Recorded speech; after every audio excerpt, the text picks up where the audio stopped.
My name is Lydia. I am 24 years old, and exactly 48 hours ago, I stood in the dimly lit hallway of my apartment building, pushed my heavy brass key into the deadbolt of apartment 402, and realized it would not turn. I jiggled the handle. I pushed my shoulder against the heavy oak wood. Nothing. The lock had been changed. Then my eyes dropped to the white piece of paper, aggressively taped to the center of the door. An official eviction notice. But my name was not printed on the legal header. The name on the deed, the name on the lock change order was Margaret Sullivan. My loving, sweet, cookie-baking Aunt Margaret. The woman who held my head against her chest while I hyperventilated at my mother's funeral. In a matter of 48 hours, she had legally, coldly, and systematically stolen my $400,000 inheritance. She thought I would just collapse on the dirty hallway floor, cry until my lungs gave out, and disappear into the night like a ghost. She thought I was a helpless, naive little girl who did not understand how the world worked. She was about to find out exactly whose daughter I was. If you have ever been stabbed in the back by your own blood, if you have ever trusted someone only to have them try to destroy you, hit that subscribe button right now. Because this is not a story about turning the other cheek. This is not a story about forgiveness. This is a masterclass in how to systematically, legally ruin the life of the person who tried to ruin yours. To truly understand the absolute depravity of this betrayal, we have to rewind to 2019. As the year my entire universe collapsed in on itself. My mother died suddenly. There was no warning. There was no long, drawn-out illness to mentally prepare me. Just a sterile, echoing phone call from the county hospital at 2 a.m. I was 20 years old, a sophomore in college studying art history, completely sheltered from the harsh, transactional realities of the adult world. My mother and I were a team. She was a night shift nurse who worked 60-hour weeks for 3 decades just to pay off the mortgage on our apartment so I would always have a safe place to land. When she died, I knew absolutely nothing about probate court. I knew nothing about property taxes, asset management, capital gains, or legal liabilities. I just knew my chest felt hollow, like someone had surgically removed my heart without anesthesia. Enter Aunt Margaret, my mother's older, vastly wealthier sister. She swooped into the drab hospital waiting room, wearing black cashmere, smelling like expensive department store perfume and old money. She took absolute charge immediately. She paid for the expensive funeral arrangements up front without blinking. She packed up my mother's clothes while I sat paralyzed on the edge of the bed, staring blankly at the wall. She made me hot chamomile tea, stroked my hair with her perfectly manicured hands, and told me everything was going to be perfectly fine. "I am here now, Lydia," she whispered. "I will always take care of you." I trusted her completely. Why wouldn't I? She was my flesh and blood. She was the only family I had left on this earth. Exactly 1 month after the funeral, when I was still in a thick fog of grief, we sat at her massive, cold marble kitchen island in her suburban mansion. She placed a stack of thick, intimidating legal documents in front of me. She poured me a glass of expensive red wine to calm my nerves. She spoke in a soft, soothing, hypnotic voice. She told me the property taxes on my mother's apartment were incredibly complicated. She spun a complex web of lies, claiming the state would take a massive chunk of my inheritance in estate taxes if we did not set up a protective trust immediately. She made it sound urgent. She made it sound terrifying. Then she pointed a finger, adorned with a 2-carat diamond ring, to the bottom of the dense, legally worded pages. "Just sign here, sweetie. I will manage all the boring, stressful financial stuff so you can focus on your studies and your healing. You live there for free, and I will protect the asset from the government." I did not read the fine print. I did not hire an independent lawyer to review the paperwork. I just wanted the agonizing pounding in my head to stop. I picked up the heavy silver pen she handed me and signed my name. I signed away the only asset my mother worked 30 grueling years to pay off. It was not a trust document. It was a quitclaim deed. I handed her the keys to my entire kingdom on a silver platter, wrapped in a bow of pure, blind, pathetic trust. Stop for a second. Think about your family. Think about the one person you would blindly sign a piece of paper for without reading it, just because they told you it was for your own good. Now imagine that exact person weaponizing your signature to leave you homeless on the street. Fast forward 3 grueling years. It is 2022. The real estate market in our city was booming like never before. Property values were skyrocketing. The apartment valuation shot up from $200,000 to $450,000. During those 3 years, I was working 2 exhausting minimum wage jobs. I was paying all the utility bills. I was paying the exorbitant building maintenance fees. I was repairing the plumbing.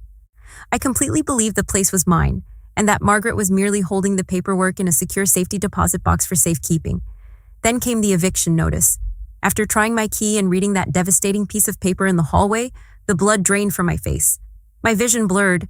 I pulled out my phone with trembling hands and called her number. It rang 3 times and went straight to voicemail. I did not leave a message. I ran down the stairs, got into my beat-up 10-year-old sedan, and drove recklessly to her sprawling suburban house in her exclusive gated community. Her shiny white luxury SUV was sitting perfectly in the pristine, swept driveway. I marched up the steps and banged on her custom mahogany front door until my knuckles physically bled. I did not stop. Finally, after 5 minutes of relentless pounding, she opened it. She did not look like the grieving, supportive sister anymore. The warm, maternal facade was completely gone. She looked incredibly annoyed. She looked at me like I was a feral animal digging through her trash. "Margaret, what is this?" I screamed, my voice cracking as I held up the crumpled eviction notice. My hands were shaking uncontrollably. She sighed, a slow, deeply condescending, dramatic sigh. She crossed her arms over her silk blouse. "Lydia, lower your voice. The neighbors can hear you. The market is incredibly hot right now. I am selling the unit. I need the liquidity for my new business venture. It is purely a financial decision." I stared at her, my brain failing to process the words. "Selling it? It is my home. Mom left it to me. You told me it was a trust." Her face turned to absolute terrifying ice. The fake warmth she had utilized to manipulate me vanished in a millisecond. "No, Lydia, let us be very clear. Your mother left behind a massive financial mess. I stepped in and took ownership. You signed the deed willingly. It is my property.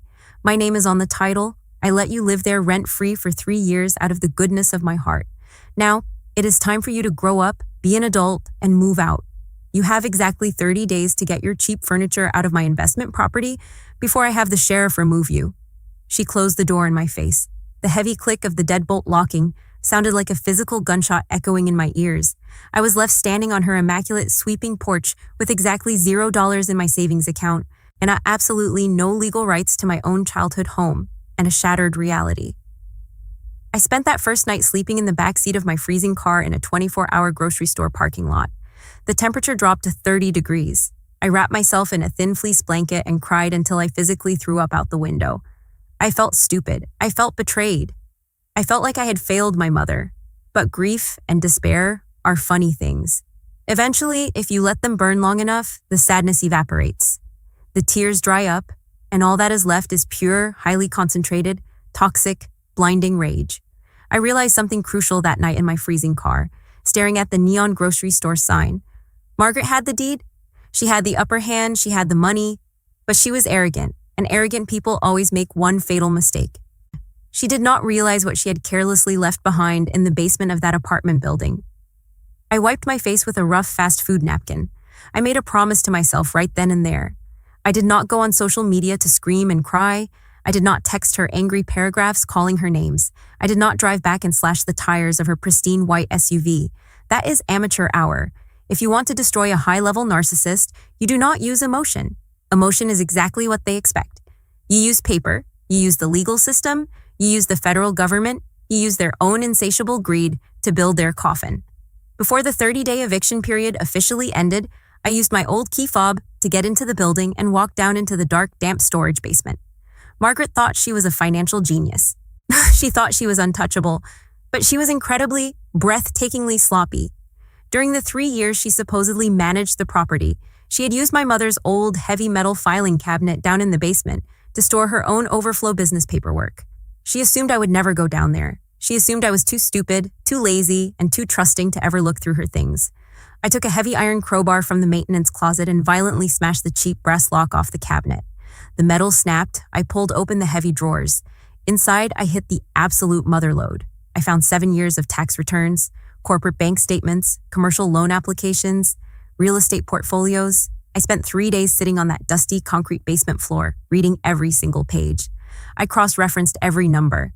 And then I found it, the silver bullet. Margaret had used my apartment as collateral to take out a massive $200,000 commercial business loan. But that was not the illegal part. To get the absolute lowest residential interest rate from the bank, she had legally claimed the apartment was her primary residence. She signed multiple federal documents under penalty of perjury stating she lived in apartment 402 full-time. That is a federal crime. That is textbook, undeniable mortgage fraud. But wait, the rabbit hole went infinitely deeper. I kept digging. I opened a folder labeled Charity Gala. Margaret was the prestigious, highly visible president of a local women's shelter fund. She hosted lavish dinners. She wore expensive gowns to raise money for battered and homeless women. So she was the darling of the local high society. But when I matched her personal bank statements with the financial ledgers of the charity, a chilling pattern emerged. The statements showed consistent, monthly wire transfers of exactly $5,000 from the charity's main operating account directly into her personal offshore checking account. Every single month, like clockwork, she was embezzling. My wealthy, sophisticated aunt was systematically stealing from domestic abuse victims to fund her lavish country club lifestyle, her luxury car payments, and her designer wardrobe. I did not hire a cheap local attorney. I took out a massive, high-interest personal loan online and found a ruthless, bloodthirsty forensic accountant who specialized in high-level white-collar crime, a man who hated rich hypocrites just as much as I did. We spent 4 weeks in his office drinking black coffee, compiling a massive, devastating binder. 400 pages of undeniable, hard, heavily documented, heavily highlighted evidence. I did not call Margaret to warn her. I did not send her a demand letter. I did not give her a chance to explain, negotiate, or beg. I just silently lit the match, walked away, and watched the fire spread.